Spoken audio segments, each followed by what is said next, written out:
บายดีข้าพเจ้าครูเซงฮัสสวรรค์แฮมนี้ถ้าใจเฮารู้สึกหังมีเฮาก็จะยิงได้ครับถ้าใจเฮารู้สึกขาดแคลนเฮาก็จะยิงเสียหายเวลาใดก็ตามที่ใจเฮารู้สึกอิ่มเต็มรู้สึกสบายใจรู้สึกเห็นคุณค่าในสิ่งที่ตัวเองมีอยู่และคิดในใจเสมอว่าเฮาหังมีตลอดเวลาแล้วจะมีแต่เรื่องดีๆเกิดขึ้นในชีวิตของเฮาจะมีแต่คนเอาเงินมาให้เฮาจะมีคนส่วนเฮาหุ้นนี่หุ้นนั่นและได้เงินตลอดเวลาจะมีคนเอาโครงการดีๆมาให้แก่เฮา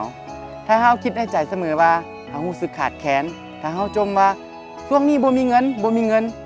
จะมีเรื่องที่เฮ็ดให้เฮาต้องเสียเงินตลอดเวลาพ่อเจ็บแม่เจ็บเมียเจ็บผัวเจ็บหมาเจ็บต้องได้เสียเงินจ่ายค่าห้องหมอโทรทัศน์เพตู้เย็นเพแอร์เพต้องได้ซื้อเครื่องใหม่หรือแม้แต่ขี่รถไปตามต้นไม้ต้องได้เสียเวลาเคลียร์กับประกันภัยต่างๆเป็นต้น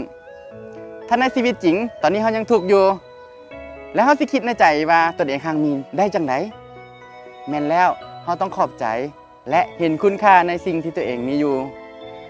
เวลาใดก็ตามที่ท่านกำลังขี่รถจักรอยู่ในใจของท่านอยากขี่รถใหญ่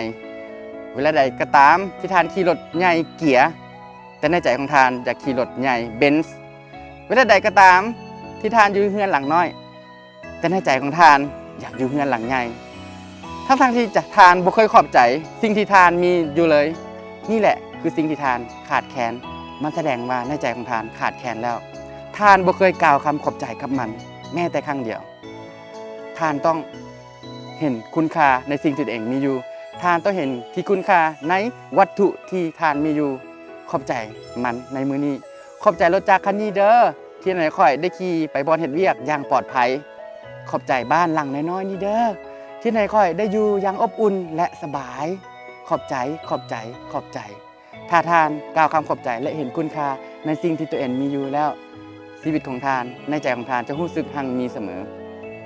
คนเฮาแต่ละคนเกิดมาล้วนแล้วแต่ต้องการความรักต้องการความสุขต้องการความสมหวังอยากมีอิสรภาพทางการเงินอยากมีอิสรภาพทางเวลาต้องการความมั่งคั่งหังมีและต้องการสร้างความสำเร็จในชีวิตบางคนก็ไปถึงจุดสูงสุดของชีวิตบางคนก็ไปได้ครึ่งทางบางคนหาก็เริ่มต้นบางคนยังบ่ทันเริ่มต้นซ้ำทุกสิ่งทุกอย่างนั้นมันแตกต่างกันที่ความคิดอยู่ในระบบสมองของเฮาอยู่ในระบบ cerebral cortex คนเฮาเกิดมาจากประสบผลสำเร็จในชีวิตนั้นต้องคิดบวกถ้าเฮาคิดบวกเฮาก็จะได้บวกถ้าเฮาคิดลบเฮาก็จะได้ลบถ้าเฮาคิดบวกจักรวาลจะมอบแต่สิ่งดีๆให้แก่เฮาจักรวาลจะสร้างทุกๆมื้อให้เป็นมื้อที่ปาฏิหาริย์จักรวาลจะสร้างทุกๆมื้อให้เป็นมื้อที่วิเศษและมื้อที่มหัศจรรย์ให้แก่เฮาถ้าเฮาคิดลบจักรวาลจะมอบความล้มเหลวและมอบสิ่งที่ชั่วร้ายให้แก่เฮาข้าพเจ้าคิดว่าการใส่พลังความคิดบวกและการสร้างหรือว่าการรักษาใจในแดนบวกนั้นมันมีอยู่3อย่างพื้นฐานข้อที่1ก็คือถึงว่าสิ่งที่เกิดขึ้นเหตุการณ์ที่เกิดขึ้นจะดีหรือชั่วขอให้พวกท่านคิดเสมอว่าสิ่งที่เกิดขึ้นจะส่งให้เฮาไปหาจุดที่ดีที่สุดเสมอสิ่งที่เกิดขึ้นจะส่งให้เฮาไปหาจุดที่มีความสุขที่สุดในชีวิตเสมอจงยอมรับพร้อมที่จะยิ้มหัวและขอบใจมันข้อที่2ต้องกล่าวคำขอบใจทุกๆมื้อขอบใจภรรยาที่เฮ็ดอาหารแซ่บๆให้เฮากินขอบใจพ่อแม่ที่เกิดเฮามามีร่างกายแข็งแรงขอบใจลูกที่เฮ็ดเวียกบ้านทุกๆมื้อขอบใจหมอนอนอันนุ่มๆที่ให้ค่อยได้นอนหลับฝันดีขอบใจรถคันนี้ที่ให้ค่อยได้ขี่ไปบอนเฮ็ดเวียกอย่างปลอดภัยขอบใจและขอบใจข้อที่3กล่าวคำโชคดีอยู่เสมอคอยโชคดีแท้ที่เกิดมาเป็นคนลาวคอยโชคดีแท้ที่ได้เมียงามๆคอยโชคดีแท้ที่ได้ลูกน่ารักและฉลาดคอยโชคดีแท้ที่ได้เรียนจบมหาวิทยาลัยคอยโชคดีแท้ที่ให้ได้เฮ็ดเวียกในสิ่งที่ตัวเองรักคอยโชคดีและคอยโชคดี